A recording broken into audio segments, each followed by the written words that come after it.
The human voice. It's the instrument we all play. It's the most powerful sound in the world, probably. It's the only one that can start a war or say, I love you. And yet many people have the experience that when they speak, people don't listen to them. Why is that? How can we speak powerfully to make change in the world? What I'd like to suggest, there are a number of habits that we need to move away from. I've assembled for your pleasure here 7 deadly sins of speaking. I'm not pretending this is an exhaustive list, but these 7, I think, are pretty large. Habits that we can all fall into. First, gossip. Speaking ill of somebody who's not present. Not a nice habit, and we know perfectly well the person gossiping 5 minutes later will be gossiping about us. Second, judging. We know people who are like this in conversation, and it's very hard to listen to somebody if you know that you're being judged and found wanting at the same time.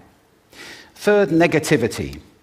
You can fall into this. My mother, in the last years of her life, became very, very negative, and it's hard to listen. I remember one day I said to her, "It's October the 1st today," and she said, "I know, isn't it dreadful?" It's hard to listen when somebody's that negative.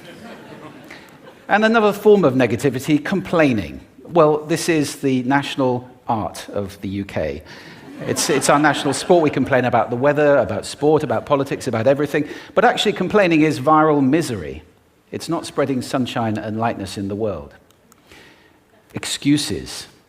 We've all met this guy. Maybe we've all been this guy. Some people have a blame thrower.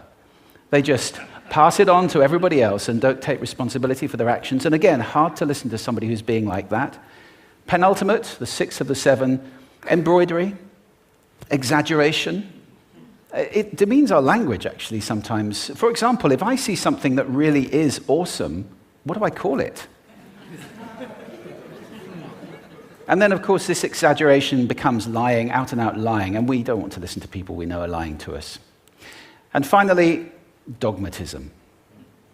The confusion of facts with opinions.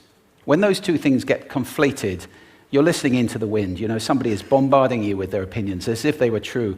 It's difficult to listen to that.